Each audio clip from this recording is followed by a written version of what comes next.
अस्सलाम वालेकुम स्टूडेंट्स। आज हम लोग MCQs and reactions related to benzene and orientation को पढ़ेंगे। यानी हम लोग ओरिएंटेशन पढ़ेंगे, रिएक्शन ऑफ बेंजीन पढ़ेंगे और कुछ एमसीक्यूज़ जो बेंजीन से रिलेटेड है उसको हम लोग देख लेते हैं। तो सबसे पहले मैं आप लोगों को बता दूँ, ये बहुत ज़्यादा इंपॉर्टेंट है और ये समझने वाली चीज़ है। इसका आप लोग रट्टा नहीं लगा सकते हो, बिल्कुल आप लोग इसको समझे, बार-बार वीडियो को देख ले। तो मैं सबसे पहले आप लोगों को ओरिएंटेशन समझा देता हूँ कि ओरिएंटेशन है क्या और हमें किस तरह पता चलेगा ओरिएंटेशन के बारे में। तो ओरिएंटेशन केमिस्ट्री के लिहाज से अगर मैं आप लोगों को बता दूं ओरिएंटेशन के बारे में, ओरिएंटेशन का केमिस्ट्री में लफ्जी मतलब है पोजीशन। यानी अगर बेंजीन के रिंग के ऊपर एक ग्रुप लगा हो, पहले से कोई भी ग्रुप हो सकता है, कुछ भी हो सकता है, और कोई दूसरा ग्रुप आ रहा है, वो आने वाले ग्रुप का पता लगाना कि किस पोजीशन पर लगेगा। आया ये यहाँ पर लगेगा, आया ये ग्रुप यहाँ पर लगेगा, ये ग्रुप यहाँ पर लगेगा, यहाँ पर लगेगा, या इससे ऊपर वाले कार्बन यहाँ पर लगेगा। तो बेंजीन के रिंग के ऊपर अगर पहले से एक ग्रुप मौजूद हो और एक ग्रुप और आ रहा हो, तो आने वाले ग्रुप का पोजीशन मालूम करना ओरिएंटेशन कहलाता है।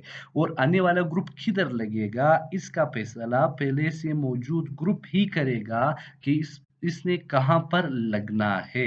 अगर बेंजीन के रिंग के ऊपर कुछ भी ना हो और एक ग्रुप आ रहा हो, तो तब आपकी मर्जी है, जिधर भी लगा लेते हो लगा लो। लेकिन अगर बेंजीन के रिंग के ऊपर पहले से एक ग्रुप लगा हो और एक ग्रुप और आ रहा हो, तो आने वाले ग्रुप का पोजीशन मालूम करना ओरिएंटेशन कहलाता है। और आने वाले ग्रुप का डिसीजन कौन करेगा, पहले से मौजूद ग्रुप ये डिसीजन लेगा कि आने वाले ग्रुप ने कहाँ पर लगना है। अब मैं आप लोगों को इस ग्रुप्स के बारे में बता दूंगा कि कौन-कौन से ग्रुप है। अगर सपोज़ करें यहाँ पर पहले कोई ग्रुप लगा हुआ है, तो इस ग्रुप के नीचे वाले जो 2 कार्बन है, साइड पर जो इस ग्रुप के साइड पर जो 2 कार्बन है, ये कार्बन है, ये वाला कार्बन है। एक इससे नीचे ये वाला कार्बन है और इसके साइड पर इधर इसकी बात कर रहा हूँ, ये वाला जो कार्बन है, ये पोज़ीशन और ये पोज़ीशन, ये ऑर्थो कहलाता है, ऑर्थो। ये पोज़ीशन भी ऑर्थो है। अर्तु के नीचे अर्तु के नीचे तो ये कार्बन आ रहा है, इसको मेटा कहते हैं, मेटा। इस साइड पर भी ये क्या कहलाता है, मेटा। और आखिरी जो एक रह गया है, इसको पैरा कहते हैं। यकीनन अभी आप लोगों को क्लियर हो गया। एक और रिंग में बना रहा हूँ आप लोगों के लिए, देख लीजिए, इसको गौर से देख ले। सपोज यहाँ पर अभी कोई ग्रुप लगा हुआ है, इस ग्रुप के नीचे और ऊपर ये जो कार्बन है, ये तो ऊपर वाला कार्बन है और नीचे ये कार्बन है, ये वाला जो कार्बन है, इनको अर्थो कहते हैं। ओ की मदद से शो करते हैं। अर्थो के बाद जो कार्बन आ रहा है उसको मेटा कहते हैं। इस अर्थो के बाद भी ये कार्बन आ रहा है, ये मेटा है। और ये वाला जो कार्बन है इसको आखिरी जोड़ी या ये पैरा कहते हैं। चांस की बुनियाद पर अगर देखा जाए तो अर्थो 2 है, 40% इसके चांसेस है। मेटा 2 है, 40% इसके चांसेस है। ये अर्थो, ये मेटा और पैरा चूंकि एक है तो 20% इसके चांसेस बनते हैं पैरा के।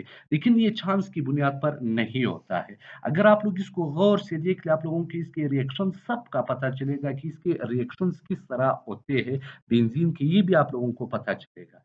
चांस की बुनियाद पर नहीं होता है, मैं पहले आप लोगों को बता चुका हूँ कि चांस की बुनियाद पर नहीं है। तो फिर भी आप लोगों से पूछ सकते हैं कि on the basis of chance कितने-कितने परसेंट है, लेकिन चांस की बुनियाद पर ये नहीं होता है। तो अब देख लेते हैं कि किस तरह ये ग्रुप है और कौन-कौन से ग्रुप है। पहले मैं अर्थो एंड पैरा डायरेक्टिंग ग्रुप का आप लोगों को बता रहा हूँ। अर्थो एंड पैरा डायरेक्टिंग ग्रुप। इसका क्या मतलब है कि अगर ये ग्रुप लगे हो तो आने वाला ग्रुप या अर्थो पर लगेगा या पैरा पर लगेगा। इसको प्लस आर बी कहते हैं जो अर्थो एंड पैरा है, और माइनस आई बी इसको कहा जाता है। इसको एक्टिवेटिंग ग्रुप भी कहा जाता है क्योंकि ये बेंजीन के रिंग को एक्टिव करता है। एक्टिवेटिंग ग्रुप्स भी इसको कहा जाता है। मैं इसको अभी एक्सप्लेन करूंगा, आप लोगों ने घबराना नहीं है। अर्थो एंड पैरा डायरेक्टिंग ग्रुप्स, इसको प्लस आर ग्रुप भी कहते हैं, माइनस आई ग्रुप भी कहते हैं, एक्टिवेटिंग ग्रुप भी इसको कहा जाता है। क्योंकि मैंने ये बेहतर समझा कि पहले ये चीजें आप लोगों को क्लियर करवा दूं, फिर एमसीक्यूज करा दूं, फिर एमसीक्यूज आप लोगों के लिए आसान होंगे। तो पहले मैं आता हूँ इसी ग्रुप्स के ऊपर मैं आ रहा हूँ। अगर बेंजीन के रिंग के ऊपर इनमें से जो अभी मैं लिख रहा हूँ कोई भी ग्रुप लगाता, ये OH ग्रुप है, ये लगाता या जितने भी एलोजिन्स है तमाम को एक्स की मदद से शो करते ये लगाता है, यानी फ्लोरीन हो गया, क्लोरीन हो गया, ब्रोमीन हो गया, आयोडीन हो गया, ये लगाता तो आने वाला ग्रुप या तो अर्थो पर लगेगा या किस चीज पर लगेगा, पैरा पर लगेगा। और इसी तरह हमारे पास जो है ओ नेगेटिव ग्रुप लगा हो और इसी तरह NR2 लगा हो, इसी तरह NH2 लगा हो, बेंजीन के रिंग के ऊपर अगर ये ग्रुप लगे थे और ग्रुप आ रहा था तो या तो अर्थो पर लगेगा या पैरा पर लगेगा। OR ईथर ग्रुप लगा हो, NCOR लगा हो या इसी तरह OCOR लगा हो या इसी तरह SH लगा होता है, ऑल ग्रुप लगा हो, अगर इनमें से कोई भी एक ग्रुप लगाता और एक और ग्रुप आ रहा था या तो वो अर्थों पर लगेगा या पैरा पर लगेगा। इसके पीछे रीजन क्या है वो रीजन मैं आप लोगों को बता दूं। ये जितनी भी अर्थो एंड पैरा डायरेक्टिंग ग्रुप है सबके पास लोन पेयर ऑफ इलेक्ट्रॉन होने चाहिए। जितनी भी अर्थो एंड पैरा डायरेक्टिंग ग्रुप है, अल्काइल ग्रुप भी अर्थो एंड पैरा डायरेक्टिंग ग्रुप है, इनके पास लोन पेयर ऑफ इलेक्ट्रॉन होते हैं। अब वो मैकेनिज्म इनका क्या है, ये क्या कर लेते हैं उसकी तरफ आ जाते हैं। सपोज करते हैं ये रिएक्शन है, ये हमारे पास रिएक्शन है, ये किसी भी चीज के साथ रिएक्शन कर रहा है। अब हमें किस तरह पता चलेगा कि ये अर्थो पर लगेगा या पैरा पर लगेगा? हम लोगों को तो पहले ऊपर मैंने लिख लिया कि अर्थो एंड पैरा डायरेक्टिंग ग्रुप है। तो ये हमारे पास कोई इलेक्ट्रोफाइल है, ये वाई जो है, या तो ये अर्थो पर लगेगा या फिर किस चीज पर लगेगा, पैरा पर लगेगा। सर वजह क्या है, रीजन इसके पीछे क्या है? रीजन भी मैं आप लोगों को अभी बता रहा हूँ, ये इसको देख लेते हैं। ये हमारे पास ये OH ग्रुप है। इस OH में ऑक्सीजन जो है, ये वाला जो ऑक्सीजन हमारे पास है, ऑक्सीजन पेरियोडिक टेबल के छठे ग्रुप से ताल्लुक रखता है। तो इसका ये मतलब है कि इसके आखिरी शेल में 6 इलेक्ट्रॉन है। एक इलेक्ट्रॉन उन्होंने इस हाइड्रोजन के साथ शेयर किया, एक इस कार्बन के साथ शेयर किया, 2 इलेक्ट्रॉन शेयर किए, 4 इलेक्ट्रॉन यानी 2 लोन पेयर अभी भी मौजूद है। तो ये लोन पेयर क्या कर लेते हैं ये बेंजीन के रिंग को एक लोन पेयर दे देता है, ये वाला लोन पेयर जो या करके ये बेंजीन के रिंग को दे देता है। इधर आकर के ये क्या बना लेगा, डबल बॉन्ड बना लेगा इस तरह। इसने यहाँ पर आकर के इस लोन पेयर ने डबल बॉन्ड बना लिया। चूंकि इसने एक लोन पेयर दिया, इसके ऊपर पॉजिटिव चार्ज आया। अब ये वाला जो डबल बॉन्ड है, ये वाला डबल बॉन्ड ये टूट जाता है, इसके इलेक्ट्रॉन यहाँ पर शिफ्ट हो जाते हैं, ये इलेक्ट्रॉन इधर शिफ्ट हो गए, बाकी अपनी जगह पर है। अब देखिए किस पोजीशन पर नेगेटिव चार्ज आया है, अर्थो पोजीशन पर, ये अर्थो पोजीशन है। अब चूंकि इलेक्ट्रोफाइल की पास इलेक्ट्रॉन की कमी होती है तो इलेक्ट्रोफाइल आकर के किस चीज के ऊपर लगेगा, अर्थो के ऊपर लगेगा। ये इलेक्ट्रोफाइल आकर के अर्थो की,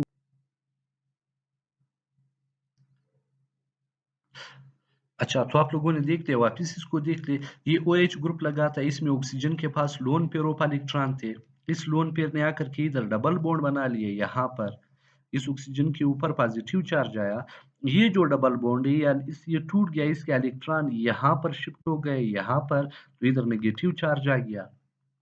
अब ये अर्थो पोजीशन इलेक्ट्रॉन रिच हो गया, इसके ऊपर नेगेटिव चार्ज आया। अब जो भी बेंजीन के रिंग तो इलेक्ट्रोफिलिक रिएक्शन शो करते हैं, इलेक्ट्रोफाइल इलेक्ट्रॉन डिफिशिएंट होता है, इलेक्ट्रॉन की कमी होती है इसके ऊपर, या पॉजिटिव चार्ज भी हो सकता है, तो ये इलेक्ट्रॉन रिच पोजीशन ढूंढ लेता है, नेगेटिव पोजीशन ढूंढ लेता है, इस वजह से ये अर्थों पर लगेगा। सपोज यहाँ पर नहीं लगा, अब देख लेते हैं, ये वाले इलेक्ट्रॉन आकर के इधर डबल बॉन्ड बना लेते हैं, ये वाली जो इलेक्ट्रॉन है ये आकर के इधर डबल बॉन्ड बना लेते हैं इस तरह,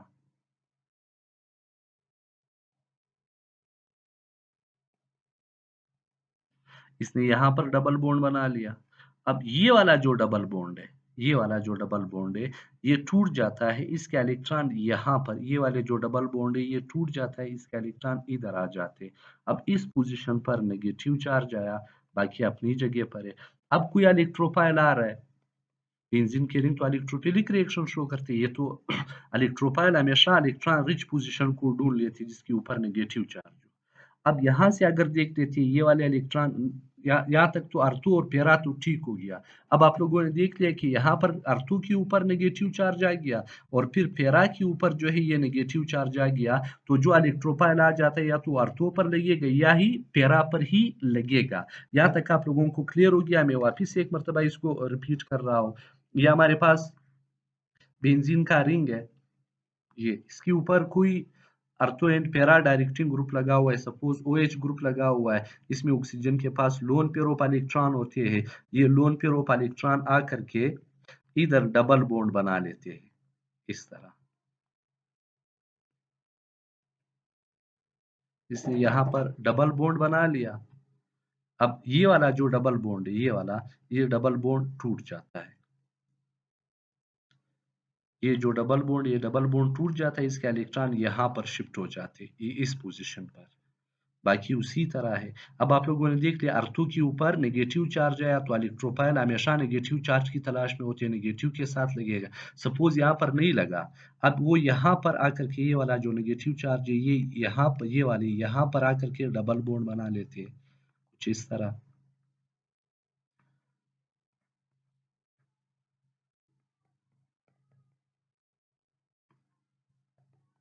इसने यहाँ पर डबल बॉन्ड बना लिया तो ये डबल बॉन्ड जो ये टूट जाता है, ये वाला, इसके इलेक्ट्रॉन इधर शिफ्ट हो जाते हैं। अब यहाँ पर नेगेटिव चार्ज आया।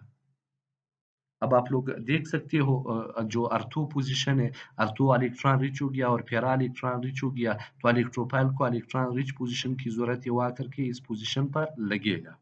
अब मैं एक रिएक्शन करवा रहा हूँ, इस रिएक्शन को आप लोग देखें, सबका इसी तरह रिएक्शन है। अगर आप लोगों ने ये मेटा और पैरा डायरेक्टिंग ग्रुप ज़हन में रख लिए, ये ये OH ग्रुप है, इसके साथ नाइट्रिक एसिड लग रहा है। नाइट्रिक एसिड का फार्मूला NH3 है। इसको जब ओपन करके लिख लेते हैं तो HONO2 लिखते हैं। ओपन करके जब लिख लेते हैं HONO2 लिखते हैं इस तरह। अब आप लोग देख सकते हो इसके ऊपर पॉजिटिव चार्ज है, सॉरी, इसके ऊपर नेगेटिव चार्ज है, इसके ऊपर नेगेटिव चार्ज है और इसके ऊपर पॉजिटिव, ये नेगेटिव OH के ऊपर नेगेटिव चार्ज है, NO2 के ऊपर पॉजिटिव चार्ज है। अब इसमें आप लोग देख सकते हो NO2 ही इलेक्ट्रोपाइल है। तो ये वाला जो पहले से मौजूद ग्रुप है, ये OH ग्रुप है, ये डिसाइड करेगा कि इलेक्ट्रोपाइल ने किधर लगना है, आने वाले ग्रुप ने किधर लगना है। इसी को तो ओरिएंटेशन कहते हैं, क्योंकि OH ग्रुप जो ये अर्थो एंड पैरा डायरेक्टिंग ग्रुप है, ये जगह जो है ये अर्थो है, ये जगह पैरा है और ये जगह भी अर्थो है। तो ये अर्थो और पैरा से हाइड्रोजन निकलेगा, इसकी जगह पर इलेक्ट्रोपाइल लगेगा। बेंजीन के रिंग पे यहाँ पर भी हाइड्रोजन, कार्बन और हाइड्रोजन, यहाँ पर भी हर जगह पर कार्बन और हाइड्रोजन है। तो इसका OH और बेंजीन के रिंग का H मिलकर के वाटर, इसका OH बेंजीन का रिंग का H मिलकर के वाटर, इसका OH बेंजीन का रिंग का H मिलकर के ये वाटर बनाते हैं, तो 3 मोल्स ये वाटर बनाएंगे। अब ये जो NO है, NO और NO ये अर्थो और पैरा पर लगेगा। क्यों लगेगा? क्योंकि OH ग्रुप अर्थो एंड पैरा डायरेक्टिंग ग्रुप है। ये OH, यहाँ पर नाइट्रो ग्रुप लगा, यहाँ पर नाइट्रो ग्रुप लगा और यहाँ पर ही नाइट्रो ग्रुप लग गया। अब इसको ट्राई नाइट्रोफिनोल कहते हैं, ट्राई नाइट्रोफिनोल कहते हैं, या इसको पिक्रिक एसिड भी कहा जाता है। पिक्रिक एसिड भी इसको कहा जाता है। तो ये आप लोगों को अर्थो और जो पैरा और अर्थो डायरेक्टिंग ग्रुप, ये आप लोगों को पता चल गया है। अब मेटा डायरेक्टिंग ग्रुप की तरफ आ जाते हैं। ये आप लोगों को क्लियर हो गया कि अर्थो एंड पैरा डायरेक्टिंग ग्रुप जो थे, ये अपने इलेक्ट्रॉन बेंजीन के रिंग को ही दे देते थे। तो बेंजीन का रिंग एक्टिव हो जाता था, इस वजह से इसको एक्टिवेटिंग ग्रुप भी कहते हैं, प्लस R ग्रुप भी कहते हैं, माइनस I ग्रुप भी इसको कहा जाता है। अब मेटा डायरेक्टिंग ग्रुप की तरफ आ जाते हैं कि मेटा डायरेक्टिंग ग्रुप क्या है।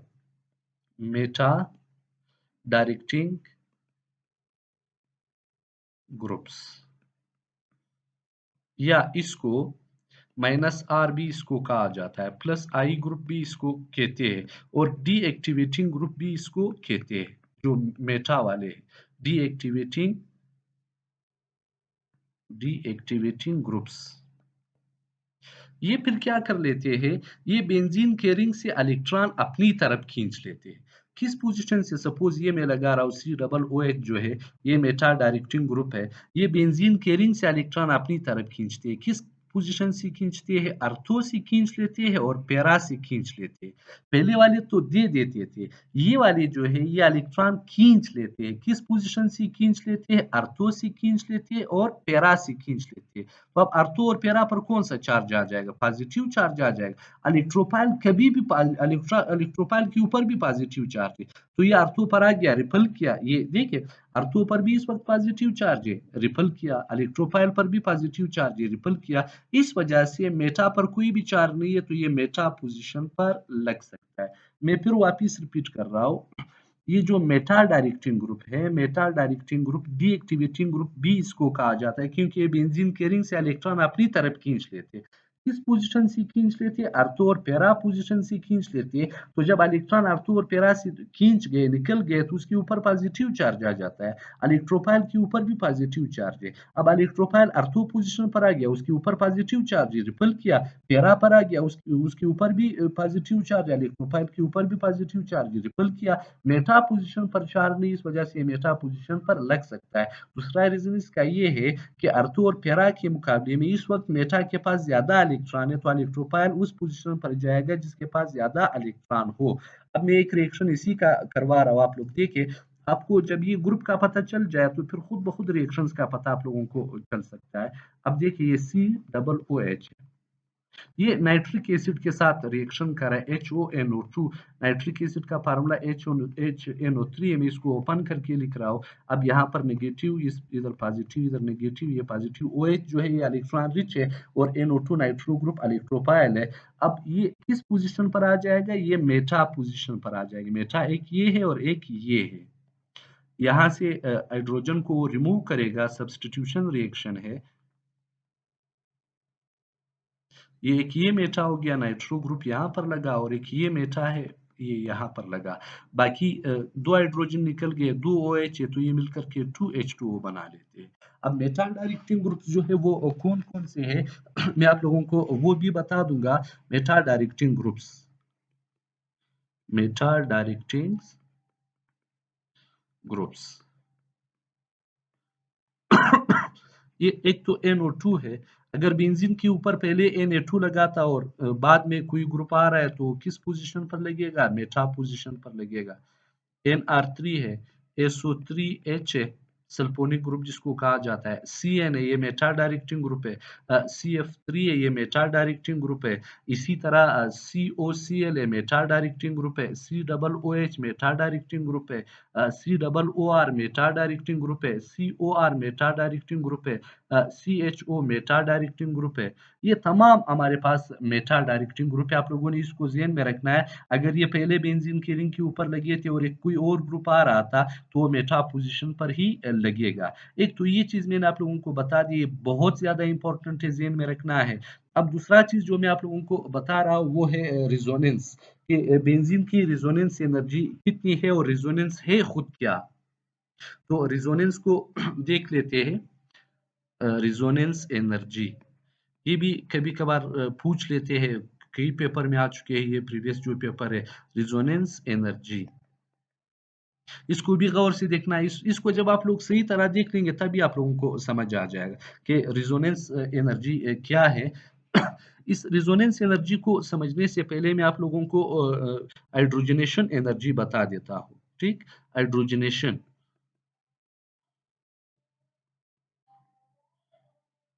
Hydrogenation energy hydrogenation basically hydrogen के एड होने को हाइड्रोजनेशन ही कहा जाता है। अगर हमारे पास अनसैचुरेटेड हाइड्रोकार्बन हो, अनसैचुरेटेड हाइड्रोकार्बन इसका 1 मोल है, सपोज करते हैं। इसके साथ हम लोगों ने हाइड्रोजन को ऐड किया, प्लैटिनम या निकल वगैरह की मौजूदगी में। जब हम लोगों ने इसको हाइड्रोजन को ऐड कर लिया, तो जब हम लोगों ने हाइड्रोजन को ऐड किया 1 मोल अनसैचुरेटेड हाइड्रोकार्बन में, तो ये सैचुरेटेड हाइड्रोकार्बन हासिल हो जाता है। इसके दौरान जितनी हीट एनर्जी रिलीज हो जाती है, इसको हाइड्रोजनेशन हीट एनर्जी कहते हैं, या हाइड्रोजनेशन एनर्जी भी इसको कहा जाता है। अब जिस कंपाउंड की हीट ऑफ हाइड्रोजनेशन जितना कम था, वो कंपाउंड जितना कम था वो कंपाउंड उतना ही ज़्यादा स्टेबल होगा। ये बात आप लोगों ने ज़हन में रखना है, जिसका E2 हाइड्रोजनेशन जिस कंपाउंड का जितना कम था वो उतना ही ज़्यादा स्टेबल होगा। अब मैं बेंज़ीन का केस ले रहा हूँ, बेंज़ीन की तरह और कंपाउंड भी ले रहा हूँ, इसको अगर आप लोग देखें, ये हमारे पास ये कोई ऐसा कंपाउंड है जिसमें एक ही डबल बॉन्ड है और इसके अंदर हम लोगों ने 2 हाइड्रोजन के एटम ऐड किए प्लैटिनम की मौजूदगी में। एक हाइड्रोजन यहाँ पर ऐड हो गया, एक यहाँ पर ऐड हो गया, डबल बॉन्ड टूट गया, ये साइक्लोहेक्सेन बन गया है। साइक्लोहेक्सेन। इसके दौरान जो ईटो हाइड्रोजनेशन है वो कितना आ रहा है? -120 किलो जूल पर मोल। इसी तरह मैं दूसरा कंपाउंड ले रहा हूँ जिसमें 2 हाइड्रोजन, 2 डबल बॉन्ड होंगे। ये कोई कंपाउंड है, इसमें 2 डबल बॉन्ड यहाँ पर मौजूद है। ये है दूसरा डबल बॉन्ड। इसके साथ हम लोगों ने हाइड्रोजन को ऐड किया, 2 मोल हाइड्रोजन है, 1 मोल यहाँ पर ऐड होगा और एक यहाँ पर ऐड होगा, ये डबल बॉन्ड टूट जाएगा, ये भी साइक्लोहेक्सेन बनेगा। अब इसके दौरान होने कितने चाहिए, कैलकुलेटेड कितने हैं? जब हम लोग कैलकुलेटर की मदद से करते हैं। जब एक डबल बॉन्ड टूट जाता था E2 हाइड्रोजनेशन कितना था? 120, तो 2 के साथ ज़रब दे दिए, कितना आ रहा है? ये 240 किलो जूल पर मोल आ रहा है, कैलकुलेटेड। लेकिन जब हम लोग ऑब्जर्व करते हैं, एक्सपेरिमेंट की मदद से देख लेते हैं, ये कितना आ रहा है? -232 किलो जूल पर मोल। फ़र्क कितना आया? कैलकुलेटेड कितना है? जब हम लोग कैलकुलेशन की मदद से करते हैं 240 है और जब हम लोगों ने ऑब्जर्व किया एक्सपेरिमेंट की मदद से देख लिया ये कितना आ रहा है? -232। तो अब इन दोनों को माइनस कर ले, फ़र्क कितना आ रहा है? 240 माइनस 232, फ़र्क आ रहा है 8 का। ये जो 8 है ये 8 रेजोनेंस एनर्जी है। देखिए, जो कैलकुलेटेड वैल्यू थी और जो एक्सपेरिमेंटल वैल्यू थी, जो ऑब्जर्व वैल्यू थी, दोनों को माइनस किया, जो आंसर आ गया, ये हमारे पास कौन-सा है? इसको हम लोग कहते हैं रेजोनेंस एनर्जी। तो दूसरे कंपाउंड का रेजोनेंस एनर्जी इस वक्त कितना हो गया? 8 हो गया, ये वाला 8 है, क्योंकि जो कैलकुलेटेड थी वो 240 है और जो हमारे पास आ गया वो 232 है, दोनों को माइनस किया, ये 8 आंसर आया, तो ये 8 रेजोनेंस एनर्जी। मैं फिर बता रहा हूँ, जब एक डबल बॉन्ड हम लोगों ने तोड़ तोड़ लिया तो ये 120 आ रहा था, तो जब 2 डबल बॉन्ड तोड़ लेंगे, हाइड्रोजनेशन करेंगे, तो ये कितना आना चाहिए? 240 आना चाहिए, क्योंकि 120 को डबल करें 240 आ रहा है कैलकुलेटर की मदद से। लेकिन जब हम लोगों ने ऑब्जर्व किया ये कितना आ रहा है? 232। तो फर्क कितना आया? 240 में से 232 माइनस किया 8, ये 8 रेजोनेंस एनर्जी इस कंपाउंड के लिए। इसी तरह बेंजीन का रेजोनेंस एनर्जी देख लेते हैं कि बेंजीन का रेजोनेंस एनर्जी कितना है, क्योंकि बेंजीन में 3 डबल बॉन्ड मौजूद है। तो इसके लिए हम लोग 3 मोल हाइड्रोजन ऐड करते हैं कैटलिस्ट की मौजूदगी में, निकल, प्लैटिनम या प्लैटिनम। तो इस वक़्त ये हमारे पास साइक्लोहेक्सेन ये भी बनेगा जब हम लोग इसके हाइड्रोजनेशन करते हैं। ये 3 मोल हाइड्रोजन इधर ऐड किए, 1 मोल इस डबल बॉन्ड को तोड़ा, एक ने इसको और एक ने इसको यहाँ पर लग गए, तो ये साइक्लोहेक्सेन बन गया। अब कैलकुलेटेड कितने होने चाहिए? जब हम लोग कैलकुलेटर की मदद से करते हैं, 120 एक डबल बॉन्ड के लिए था, तो यहाँ पर 3 डबल बॉन्ड है, तो 3 के लिए कितना होना चाहिए? 360। लेकिन जब हम लोगों ने ऑब्जर्व किया तो ऑब्जर्व कितना आ रहा था हमारे पास, जब एक्सपेरिमेंट की मदद से देख लिया, 208 किलो जूल पर मोल आ रहा था। देखिए, कम हुआ कि नहीं हुआ? ई2 हाइड्रोजनेशन जितना कम होगा वो कंपाउंड उतना ही ज्यादा स्टेबल होगा। मैं फिर कह रहा हूँ, ई2 हाइड्रोजनेशन जितना ज्यादा कम होगा वो कंपाउंड उतना ही ज्यादा स्टेबल होगा। अगर ई2 हाइड्रोजनेशन ज्यादा थी तो वो कंपाउंड कम स्टेबल होगा। अगर मुझसे गलती हुई है फिर नोट कर ले, ई2 हाइड्रोजनेशन जितना ज्यादा होगा वो कंपाउंड उतना ही कम स्टेबल होगा। ई2 हाइड्रोजनेशन जितना कम होगा वो कंपाउंड उतना ही ज्यादा स्टेबल होगा। तो बेंजीन की सूरत में कैलकुलेटेड कितना है? 120 एक डबल बॉन्ड को तोड़ने के लिए, तो 3 डबल बॉन्ड, ये 360 आ रहा है। जब हम लोगों ने ऑब्जर्व किया एक्सपेरिमेंट की मदद से, ये कितना आ रहा है? 208 आ रहा है। तो अब फर्क कितना आ रहा है? डिफरेंस को देख लेते हैं, 360 से 208 माइनस कर ले, ये तकरीबन आ रहा है 152 किलो जूल पर मोल।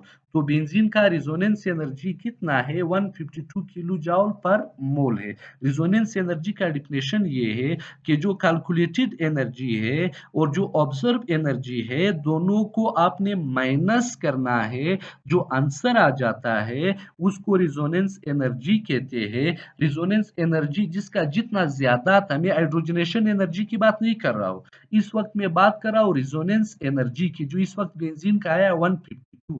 रिजोनेंस एनर्जी जितना ज्यादा था वो उतना ही स्टेबल होगा, और ईट ऑफ हाइड्रोजनेशन जितना ज्यादा था वो उतना ही कम स्टेबल होगा। तो अभी आते हैं क्वेश्चन की तरफ कि क्वेश्चन कौन कौन से है। क्वेश्चन नंबर 1 है the resonance energy of benzene is, अभी मैंने आप लोगों को बता दिया कितना है, 152 किलो जूल पर मोल है। दूसरा क्वेश्चन है benzene bye reacting with excess amount of chlorine can produce. देखिए एक्सेस अमाउंट का ये मतलब है कि क्लोरीन ज्यादा है, एक लिमिटेड अमाउंट है, एक एक्सेस अमाउंट है। जब एक्सेस अमाउंट होती है तो इसका ये मतलब है कि क्लोरीन ज्यादा है। ये हमारे पास बेंजीन है और ये क्लोरीन है, सॉरी क्लोरीन है, हाइड्रोजन नहीं क्लोरीन। 3Cl2 सनलाइट की मौजूदगी में या लाइट की मौजूदगी में, प्रोटॉन की मौजूदगी में 6 क्लोरीन है, 3 2 आर 6। ये देखिए 3 मोल्स है, 3 2 आर 6। अब हर पोल्स पर एक एक क्लोरीन लगेगा। पहले इधर कार्बन और हाइड्रोजन था, अब क्लोरीन भी इसके साथ लग गया, डबल बॉन्ड टूट गया क्लोरीन की लग जाने की वजह से। तो ये हमारे पास हासिल हुआ क्लोरो साइक्लोएक्सेन, साइक्लोक्लोरोएक्सेन। ये इसका जो है एक और ऑप्शन में लिख लेता हूँ, नॉन ऑफ देम। इसका क्या नाम है, एक्सा क्लोरोबेंजीन। एक्साक्लोरोबेंजीन इसका सही ऑप्शन है। देखिए एक्सेस अमाउंट का ये मतलब है कि आप लोग ज्यादा क्लोरीन ले, जब ज्यादा क्लोरीन ले लेते हैं तो एक्साक्लोरोबेंजीन ही हासिल होती है। अगर लिमिटेड क्लोरीन लिया तो क्लोरोबेंजीन हासिल हो जाती है। आप लोगों ने जेन में रख लेना है। तो अब ऑप्शन को देख लेते हैं, chlorobenzene, cyclohexane, dichlorobenzene, both A and C. Option number E जो है नॉन ऑफ देम, ये नॉन ऑफ देम है, क्योंकि यहाँ पर हमारे पास एक्साक्लोरोबेंजीन ही हासिल हो जाता है। और इसी तरह क्वेश्चन नंबर 3 है benzene on reacting with limited supply of chlorine can produce. अब जब लिमिटेड सप्लाई ऑफ क्लोरीन होगा तो तब क्या चीज प्रोड्यूस हो जाएगा, इसी को देख लेते हैं। ये हमारे पास बेंजीन है, लिमिटेड सप्लाई ऑफ क्लोरीन है, और यहाँ पर आयरन ट्राइक्लोराइड बतौर कैटलिस्ट इस्तेमाल होते हैं।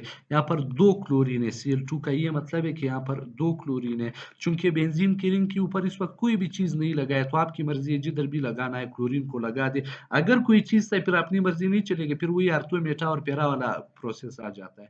अब यहाँ पर जो है बेंजीन की रिंग के ऊपर कुछ भी नहीं लगा है, आपकी मर्जी है, किसी भी पोल से हाइड्रोजन को और हाइड्रोजन को आप ले ले, इसका ये एक हाइड्रोजन, इसका ये क्लोरीन मिलकर के HCl बना लिया। दूसरा क्लोरीन, ये वाला क्लोरीन जो है, चूंकि ये सब्स्टिट्यूशन रिएक्शन हाइड्रोजन निकल चुका है, इसकी जगह पर क्लोरीन आकर के ही लग जाता है।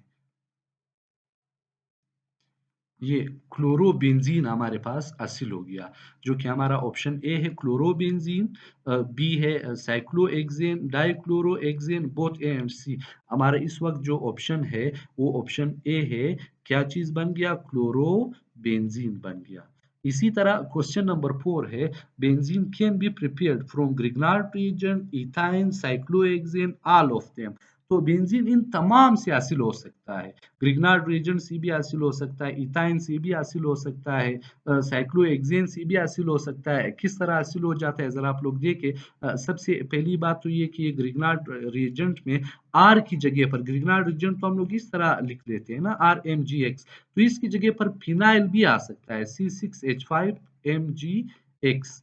इसको जब वाटर के साथ रिएक्ट करवा देते हैं, HOH वाटर के साथ HCl की मौजूदगी में, ताकि ये वाटर को आयोनाइज कर सके, तो यहाँ पर पॉजिटिव इधर नेगेटिव, अब यहाँ पर नेगेटिव इधर पॉजिटिव, पॉजिटिव नेगेटिव। मैंने प्रीवियस लेक्चर में आप लोगों को बता दिया कि ग्रिग्नार्ड रिएजेंट आर की वजह से या फिनाइल की वजह से रिएक्शन कर रहा है, तो ये एक H इधर आ गया, C6H6, ये बेंजीन का फार्मूला है। बाकी ये OH Mg और X इसी तरह आपस में मिलते हैं, OH MgX। तो ये हमारे पास ग्रिग्नार्ड रीजन से बेंजीन भी हासिल हो गया।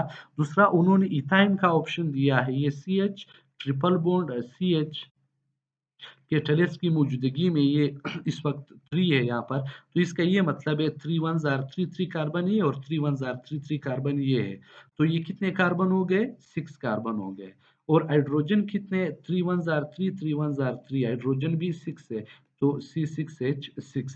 बेंजीन एक किस्म का पॉलीमर है इथाइन का, तो ये इथाइन से भी हमारे पास बेंजीन हासिल हो जाता है। तीसरा उन्होंने ऑप्शन दिया था साइक्लोहेक्सेन, साइक्लोहेक्सेन का फार्मूला है C6H12। यहाँ से अगर हम लोग 6 हाइड्रोजन निकाल दें, ये साइक्लोहेक्सेन से C6H12 से 6 हाइड्रोजन निकाल देते हैं, तो 6 हाइड्रोजन ही रह गए C6H6। तो इसका ये मतलब है कि इन तीनों में से हम लोग बेंजीन को हासिल कर सकते हैं। तो इसका सही ऑप्शन है ऑल ऑफ देम। इसी तरह क्वेश्चन नंबर 4 है, all angle in benzene ring are of dash degree. Benzene की रिंग में जितने भी एंगल है तमाम 120 डिग्री के होते हैं। और बेंजीन में जो हाइब्रिडाइजेशन है वो sp2 हाइब्रिडाइजेशन है, हर कार्बन sp2 हाइब्रिडाइजेशन शो कर रहा है। एंगल जो है तमाम की 120 डिग्री के ही होते हैं। क्वेश्चन नंबर 6 है, total sigma and pi bond in benzene ring is या आर कितने होते हैं? Total sigma and pi bond. आप लोगों ने एक चीज ध्यान में रखना है, जो सिंगल बॉन्ड है, सिंगल बॉन्ड एक सिग्मा बॉन्ड है। जो डबल बॉन्ड है उसमें एक सिग्मा और एक पाई बॉन्ड होता है। जो ट्रिपल बॉन्ड है उसमें एक सिग्मा और 2 पाई बॉन्ड होते हैं। यहाँ से एक चीज क्लियर है, देखिए सिंगल बॉन्ड में भी एक सिग्मा है, डबल में भी एक सिग्मा है, ट्रिपल में भी एक सिग्मा है, तो सब में एक एक सिग्मा होते हैं। एक चीज क्लियर हो गया कि जितने भी बॉन्ड है सबको पहले काउंट करिए, उतने ही सिग्मा बॉन्ड है। पाई बॉन्ड को उसको बाद देखिए, अगर डबल बॉन्ड है तो उसमें एक पाई बॉन्ड है, ट्रिपल बॉन्ड है तो इसमें 2 पाई बॉन्ड है। मैं बेंजीन के रिंग को यहाँ पर ड्रा कर रहा हूँ। पहले आप लोगों ने सब बॉन्ड्स को गिन लेने हैं, डबल बॉन्ड को भी एक गिनना है, ट्रिपल को भी एक गिनना है, सिंगल को भी एक ही आप लोगों ने काउंट करना है। ये मैं बेंजीन का रिंग ड्रा कर रहा हूँ, आप लोग इसमें से देख लेंगे कि कितने सिग्मा और कितने पाई बॉन्ड है। फिर मैं बता रहा हूँ, डबल को भी एक काउंट करें, सिंगल को भी एक काउंट करें, ट्रिपल को भी एक काउंट करें। जितने भी बॉन्ड थे तो उतनी ही सिग्मा होंगे। अब हम लोग देख लेते हैं, पहले हाइड्रोजन की केस में ये एक सिग्मा बॉन्ड है, ये दूसरा सिंगल बॉन्ड है, 2 सिग्मा 3, ये हो गया 4, ये हो गया 5, ये हो गया 6। अब इसको देख लेते हैं, ये 7, ये हो गया 8, ये हो गया 9, ये हो गया 10, ये हो गया 11 और ये हो गया 12। तो 12 सिग्मा बॉन्ड है। अब पाई को देखते हैं, एक डबल बॉन्ड में, सॉरी, एक डबल बॉन्ड में एक पाई बॉन्ड होता है, तो यहाँ पर 3 डबल बॉन्ड है। एक डबल बॉन्ड ये है, एक ये है और एक ये है, तो 3 इसमें पाई बॉन्ड हो गए। बेंजीन के रिंग में टोटल 12 सिग्मा बॉन्ड है और 3 पाई बॉन्ड है। तो अभी ऑप्शन को देख लेते हैं, ऑप्शन ए ठीक है, इसमें 12 सिग्मा बॉन्ड है और 3 पाई बॉन्ड है। इसी तरह क्वेश्चन नंबर 7 है, the reaction of ortho and para directing group are dash than benzene, slow than benzene, fast than benzene. यहाँ पर आप लोग ध्यान में रख ले, अगर बेंजीन के रिंग के ऊपर कुछ भी नहीं लगा हुआ है वो रिएक्शन शो करता है, वो रिएक्शन तेज होगा। या अगर बेंजीन के ऊपर कोई ortho and para directing group लगा था, वो रिएक्शन जब करेगा वो तेज होगा। तो the reaction of ortho and para directing group are fast than benzene ring. Ortho और पैरा डायरेक्टिंग ग्रुप के जो ortho and para directing group जो होते हैं उसके रिएक्शन फास्ट होते हैं देन बेंजीन। मेटा वाली स्लो होती है बेंजीन से। The reaction of meta directing group are dash than benzene, slow than benzene. Ortho और पैरा वाली फास्ट होते हैं, मेटा वाली उनसे क्या होते हैं? स्लो होते हैं।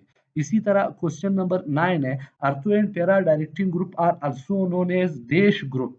मैंने अभी आप लोगों को शुरू में बता दिया, मैंने कहा कि ortho and para directing group को एक्टिवेटिंग ग्रुप कहा जाता है। इसको प्लस आर ग्रुप कहते हैं, माइनस आई ग्रुप भी कहते हैं। तो ortho and para directing group को एक्टिवेटिंग ग्रुप भी कहा जाता है। मैं यहाँ पर एक कुछ और भी लिख लेता हूँ, प्लस आर ग्रुप भी इसको कहा जाता है, माइनस आई ग्रुप भी इसको कहा जाता है।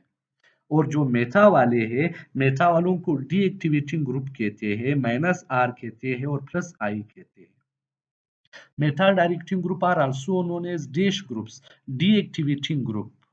जो मेटा वाले हैं उसको डीएक्टिवेटिंग ग्रुप कहते हैं, डीएक्टिवेटिंग को -R रेजोनेटिक भी कहते हैं, प्लस आई इंड्यूस इफेक्ट भी इसको कहा जाता है, इसको इसकी मदद से भी शो करते हैं। क्वेश्चन नंबर 11 है, benzene ring is dash time more reactive than nitrobenzene. आप इस तरह से भी कह सकते हैं कि नाइट्रोबेंजीन कम रिएक्टिव या बेंजीन ज्यादा रिएक्टिव, आप दोनों केस में ले सकते हैं। जिसके क्वेश्चन में benzene ring is dash time more reactive than nitrobenzene या nitrobenzene is dash time less reactive than benzene, आप लोग इस तरह से भी कह सकते हैं। तो बेंजीन रिंग जो है वो नाइट्रो ग्रुप से, इस ये बेंजीन रिंग हो गया और ये नाइट्रोबेंजीन हो गया, इसकी मैं बात कर रहा हूँ, ये नाइट्रोबेंजीन हो गया।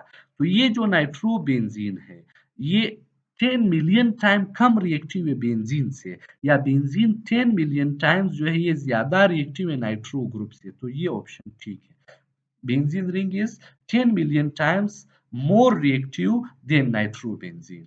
इसी तरह क्वेश्चन नंबर 12 है, phenol is phenol on reacting with HNO3 gives picric acid, trinitrophenol, TNT, both A and B। अभी मैंने आप लोगों को बता दिया, मैंने कहा कि OH ग्रुप जो है ये अर्थो एंड पैरा डायरेक्टिंग ग्रुप है। जब ये रिएक्शन कर लेता है नाइट्रिक एसिड के साथ तो ये ट्राई नाइट्रोफिनोल बना लेते हैं, ये ट्राई नाइट्रोफिनोल बना लेते हैं। ये ट्राइनाइट्रोफिनोल को पिक्रिक एसिड भी कहते हैं। तो पिक्रिक एसिड, ट्राइनाइट्रोफिनोल दोनों ऑप्शन इसमें मौजूद है। तो ऑप्शन डी को अगर देखें, बोथ ए एंड बी, जिसमें ना पिक्रिक एसिड भी कहते हैं, ट्राइनाइट्रोफिनोल भी इसको कहा जाता है और ये दिमाग खीस चीज़ों में इस्तेमाल होता है पिक्रिक एसिड। अच्छा, ये आखिरी जो क्वेश्चन है ये बहुत ज़्यादा इंपॉर्टेंट है, इसको आप लोगों ने गौर से देखना है। आप लोगों को मैंने बता दिया कि COOH जो है ये मेटा डायरेक्टिंग ग्रुप है। अब उन्होंने यहाँ पर 3 चीज़ें दी है, ये देखिए पहले में अर्थो पर लगाया है, दूसरे में मेटा पर है और तीसरे में जो है ये पैरा पर लगाया है। एक चीज़ मैं आप लोगों को और बता रहा हूँ, जैसे कि इस वक्त आप लोग देख सकते हो, मैंने बताया था कि ये जो COOH है मेटाल डायरेक्टिंग ग्रुप है। फिर यहाँ पर सर और भी चीजें आ गई जिसमें अर्थो पर भी लगा हुआ है, पैरा पर भी लगा हुआ है, ये किस तरह है? इसका ये मतलब नहीं कि वो 100% चीजें ही मेटा पर जाएंगे। अगर कोई मेटा डायरेक्टिंग ग्रुप हो या कोई अर्थो डायरेक्टिंग ग्रुप हो तो आने वाला ग्रुप जो है वो 100% ही किस चीज पर जाए, पैरा या अर्थो पर जाए। इसका ये परसेंटेज हम लोगों ने देख लेना है कि परसेंटेज कितना है। परसेंटेज के हिसाब से हमें जिसका परसेंटेज जितना ज्यादा होगा वो वही ग्रुप ही होगा। अगर हम लोग ये इस वक्त देखिए, अर्थो है और ये मेटा है, ये पैरा है। जो हमारे पास अर्थो का जो पोजीशन है, अर्थो का तकरीबन ये 80% आ रहा है, 80%। मेटा का अगर हम लोग 18% आ रहा है, मेटा का अगर हम लोग देखिए 80% आ रहा है, इस तरह प्रोडक्ट जो है। और पैरा का जो है हमारे पास 2% आ रहा है तकरीबन। तो इनमें परसेंटेज आप देखिए किसका ज्यादा है, मेटा का ज्यादा है कि नहीं है? यहाँ पर 80% है, अर्थो का 18% है और पैरा का 2% है। तो इसमें जो सही ऑप्शन है कि हमारे पास COOH जो है ये मेटा डायरेक्टिंग ग्रुप है, इसमें सही ऑप्शन ए ऑप्शन है। मैं फिर इसको रिपीट कर रहा हूँ, जैसे इस वक्त ये COOH मेटा डायरेक्टिंग ग्रुप है, तो फिर बाकी यहाँ पर अर्थो पर सर कैसे लग गए, फिर पैरा पर किस तरह लग गए? पैरा पर लग गए लेकिन 2% लग गए, अर्थों पर लग गए 18% लग गए, लेकिन मेटा पर 80% लग गए। तो जिसका परसेंटेज ज्यादा होगा वो वही ग्रुप ही होगा। इसका ये मतलब नहीं कि वो 100% ही मेटा पर लगेगा, बाकी पर भी थोड़ा थोड़ा लगेगा लेकिन मेटा पर ज्यादा लगेगा। इसी तरह अगर हम लोग कोई अर्थो और पैरा डायरेक्टिंग ग्रुप की बात करें, वो भी 100% अर्थो और पैरा पर आने वाला ग्रुप नहीं लगता है, बाकी पर भी मेटा पोजिशन पर भी लगता है लेकिन थोड़ा लगता है, अर्थो और पैरा पर ज्यादा लगता है, इस वजह से इसको हम लोग अर्थो और पैरा कहते हैं। इस वक्त ये केस जो है हमारे पास, इस केस में मेटा पर 80% लग चुके हैं नाइट्रो ग्रुप, तो इस वजह से इसको हम लोग मेटा डायरेक्टिव ग्रुप कहते हैं। और इसकी परसेंटेज कुछ इस तरह है कि 18% ये प्रोडक्ट देगा अर्थो का, 80% प्रोडक्ट मेटा मेटा का दे देगा, चूंकि मेटा ज्यादा है इस वजह से इसको हम मेटा डायरेक्टिव ग्रुप कहते हैं, और 2% पैरा का ही दे देगा। आप लोग इस वीडियो को बार बार देख ले, फिर इंशाल्लाह नेक्स्ट वीडियो के साथ हाजिर होंगे, तब तक अल्लाह हाफिज। बार बार आप लोग देख लीजिए।